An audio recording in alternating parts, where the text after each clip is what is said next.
Hey, special educators. Welcome to Teach, Taskbox, Inspire, the podcast dedicated to making your job as a special education teacher easier by making your instruction more fun for you and your students. Inside each episode, you'll learn how to get the most use out of your task boxes in the classroom. I'm your host, Lisa Hollady from Chalkboard Superhero, a veteran special education teacher passionate about empowering you with purposeful teaching strategies, helpful tips and tricks, and other classroom management tools that will help you thrive in your role. Let's get started with today's episode. Hey there, special educators, and welcome back to another episode of Teach, Taskbox, Inspire. I'm your host, Lisa Hollady, and today we're diving into a topic that can absolutely shift the energy in your classroom: positive reinforcement. But we're not just talking theory here. I'm sharing real life moments from this summer, at the grocery store, on vacation, even with my own kids, that reminded me how reinforcement shows up everywhere. And most importantly, how we as teachers can use it intentionally in the classroom to kind of create better behaviors or stronger relationships and develop that independence. So let's dive into it.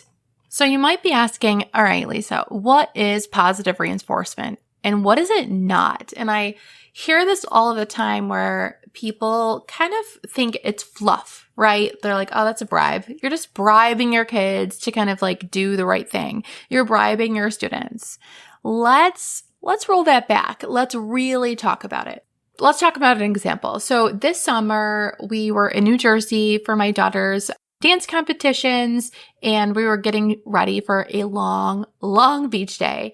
And if you know my crew, you know transition and prep can be a little chaotic. So before we even got ready to kind of walk over to the beach, I said, okay, make sure you have all of your stuff, grab all of your bags. Once we get there, we're going to be putting on sunscreen or whatever it is I said. I said, if you guys all do this, I will make sure that we get slushies on the way over or whatever it is I said. That is positive reinforcement. I laid out all the expectations clearly, or what I thought was clearly. I linked it to a motivating reward, something that I knew they had been asking for, or something that I knew that they loved, and I followed through after the expected behavior happened. So let's kind of break it down. Positive reinforcement is when a behavior is followed by something meaningful that increases the likelihood of that behavior happening again. Bribery, on the other hand, usually happens after a problem is already started. Kind of like offering a treat mid-meltdown to kind of stop that behavior. If I had waited until they were arguing on the street or nobody was holding the bags I told them to, and I'm yelling at them to cross the street and walk to the beach or walk to the boardwalk, if you guys won't stop, yelling, I can just imagine what would have happened if I didn't kind of like lay down what was going to happen. So they're all mid-argument and I'm hot-headed. I'm like, if you guys just stop and listen to me, I'll get you all slushies. That's kind of like the bribe, right? Because I set the expectation beforehand and I followed through based on behavior, it became a teaching moment. All right, let's talk about another quick example. So a real life moment from earlier this summer. I had to take all three kids to the grocery store, right?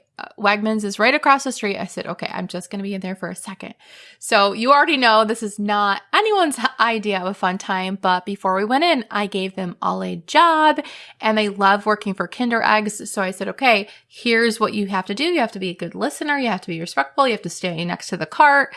I said, what does that look like? They all told me what that looks like. Okay, you can have a Kinder Egg at the end if you do what I had asked you to, right? And you know what? That works. They're helpful. They're engaged. They're listening. They're really trying hard to get that Kinder Egg. So let's kind of talk about why that works, right? The expectations are clear. Stay with me. Use your walking feet. Don't complain. The reward is tied to the behavior. Not like for being perfect or for following directions, but really understanding what I wanted from them. And the reinforcement came after the behavior, not to prevent a meltdown or in the middle of a meltdown, but to encourage repeat good behavior in the future. And I use this same approach with my students. When you finish the station and you clean up your area, you can choose a game for break time.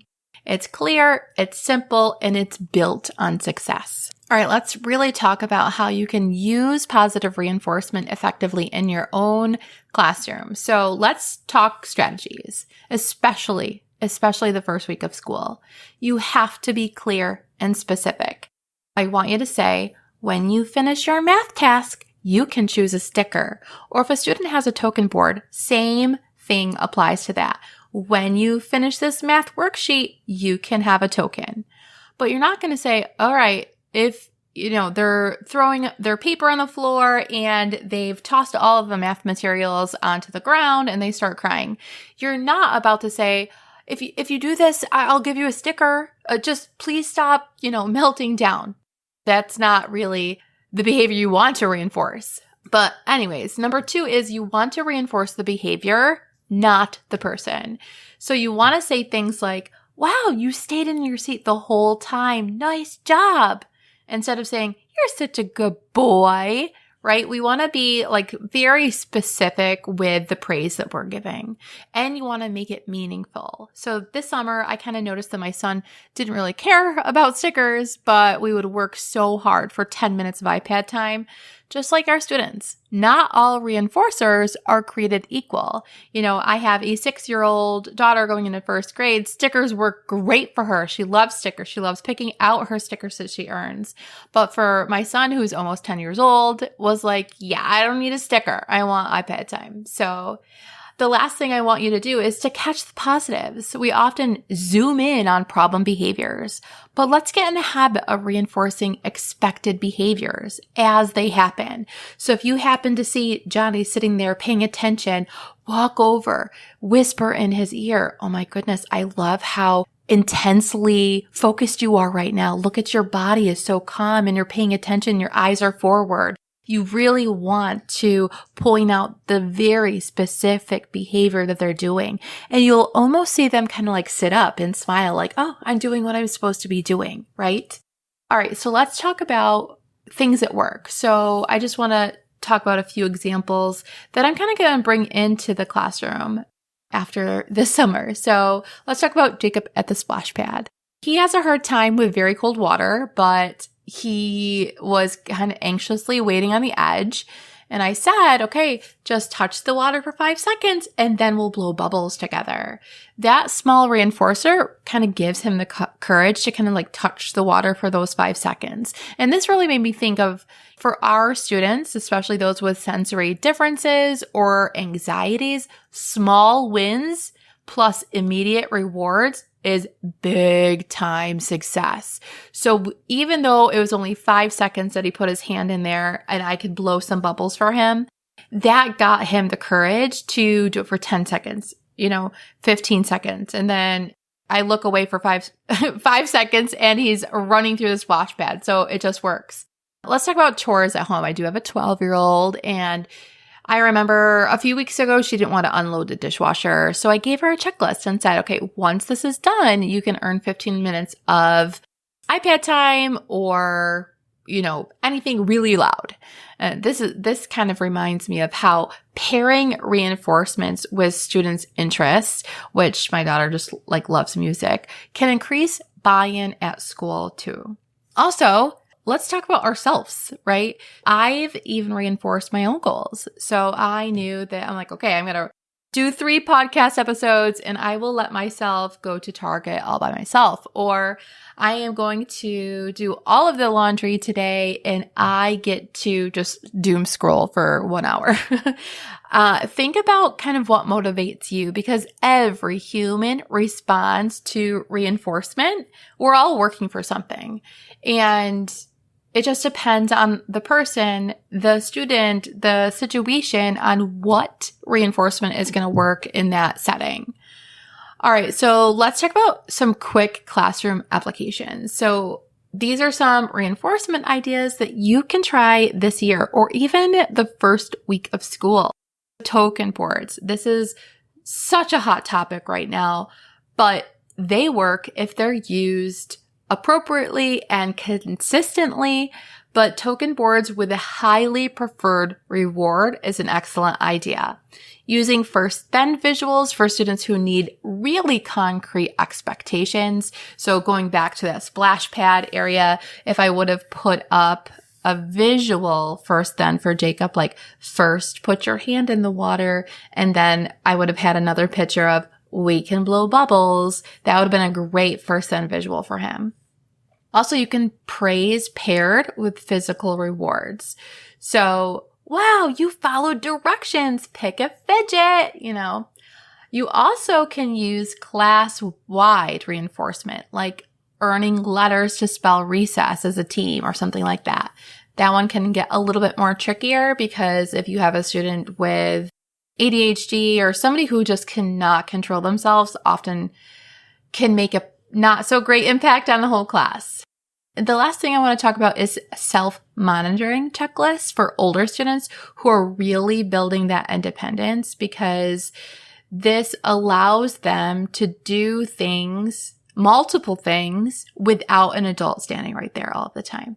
So making a checklist for them to kind of check through so that they can do it by themselves.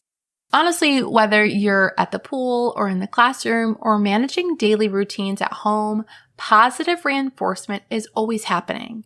The key is to be intentional. So this school year, I challenge you to notice the small wins, reinforce the behaviors you want to see more of, and personalize those reinforcers so they are meaningful for each student.